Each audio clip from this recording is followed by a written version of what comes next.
l'issue, si vous voulez, de la situation, c'est éducation à long terme. Long terme, ça veut dire 20, 30, 40 ans. Alors aujourd'hui, on a des enfants à la crèche qui se baladent avec des mitraillettes en bois et c'est pour eux l'idéal. Alors pour éliminer ça, il nous faut 20, 30, 40 ans pour éliminer tout ça.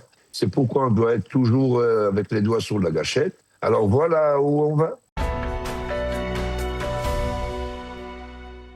On va se pencher maintenant sur la situation dans la bande de Gaza un an après la guerre. Alors que cessez-le-feu est en place, on apprend que le Hamas recrute déjà des milliers de nouveaux combattants et réorganise ses forces sur le terrain.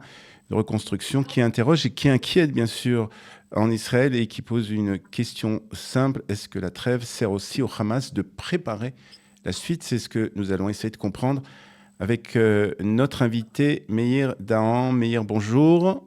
Merci d'être avec nous. Vous êtes spécialiste militaire, officier de réserve. Alors, Meir, est-ce que vous pouvez nous dire d'abord, qu'est-ce que vous pouvez nous dire par rapport à ces milliers de terroristes qui ont été déjà recrutés par le Hamas pour reconstruire donc une sorte d'armée dans la bande de Gaza? Ils essayent de remplir les rangs qui ont été radicalement éliminés et par des jeunes ou des non expérimentés, des gens venant de la bande de Gaza. Et l'essentiel, c'est de savoir qu'il faut comprendre que les 2 millions d'habitants de la bande de Gaza, c'est des adhérents de Hamas. La plupart d'eux, c'est des adhérents, idéologiquement et mentalement et physiquement. Ça fait 20 ans qu'ils sont là-bas sur place parce que la population les adopte. Ils font partie de la population. Donc pour eux, recruter des gens, c'est une histoire pratiquement automatique, surtout qu'aujourd'hui, le Hamas arrive à avoir des ressources financières qui fait qu'ils arrivent à payer les gens. Donc pour eux, c'est le mieux possible. Est-ce qu'on peut parler de recrues qui sont, on va dire, des combattants de haut niveau, ou est-ce que Non, pas du tout. Ils ont ni entraînement, ni expérience.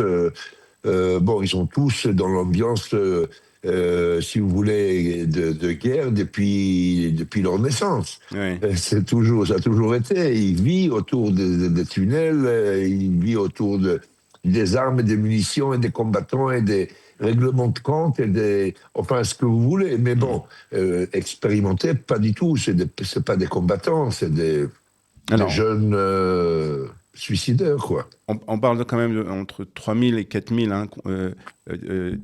terroristes, on peut les appeler comme ça, en tout cas des futurs terroristes, qui ont été recrutés par le Hamas. Et d'un autre côté, on voit que le Hamas envoie aux médiateurs des signaux de volonté de poursuivre l'accord de cessez-le-feu. Dans un même temps, il reconstruit sa force armée. Alors, comment Israël doit réagir face à ça? Est-ce qu'Israël peut accepter ce genre de situation?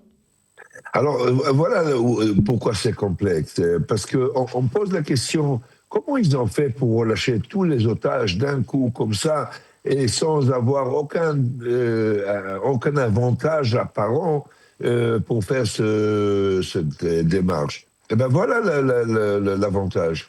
Tout ce qu'ils voulaient, c'est d'avoir quelques minutes de liberté de la présence de l'armée israélienne pour reprendre leur infrastructure sur place.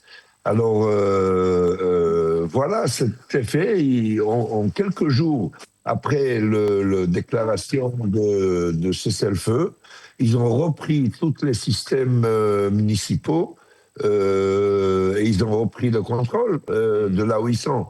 Pourquoi est l'importance que Tsahal, l'armée israélienne, reste là où il est, dans les 50 et quelques pourcents de terrain de la bande de Gaza, le temps qu'il n'y ait pas de forces internationaux. Ouais. Chose que je vois mal venir. Je sais qu'ils sont en train de se préparer, mais je les vois mal démarrer.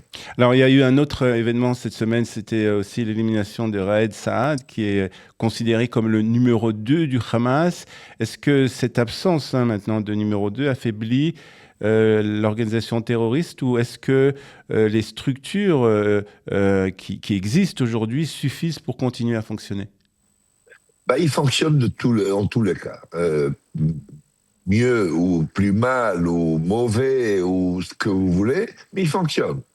Donc, et des rats Salah, il y en a encore des milliers. Peut-être pas à son niveau. Lui, pour nous, c'est un règlement de compte depuis 20 ans qu'on cherche cette ordure. Et grâce à Dieu, on l'a eu. Est-ce qu'il va y avoir de nouveaux rats Salah? Bien sûr. Il va y avoir de nouveaux Sinois, bien sûr. De nouveaux Ania, bien sûr. Ils sont là-bas, ils sont sur place. Ils grandissent et ils reprennent les places. Et ça, ils mettront le temps pour devenir professionnel ou important ou capable, et ben voilà où est le rôle d'Israël, de l'armée israélienne, de ne pas les laisser faire, ou si vous voulez, ne pas faciliter la chose, rendre les choses un peu plus compliquées. C'est pourquoi on doit être toujours avec les doigts sur la gâchette. Ouais. Et je crois que malheureusement, Alors, les années qui viennent, on est là. c'est justement ma prochaine question. Est-ce que, à vous entendre, on a l'impression qu'on se dirige inévitablement vers un nouveau round militaire? Est-ce que c'est vers ça Vous ou est-ce voulez que...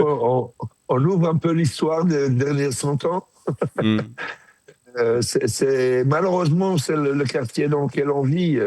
Et- Vous savez, il faut comprendre que les réactions d'Israël sur la bande de Gaza agissent directement en Cisjordanie. Et si vous voulez, la Cisjordanie, c'est là où on ne peut pas du tout permettre, même bien pas sûr. 5% de ce qui se passe à la Hmm. bande de Gaza. Et Alors est-ce voilà que pourquoi on est- doit rester vigilant. les histoires de forces internationales, ce que Donald Trump veut mettre en place, vous n'y croyez pas?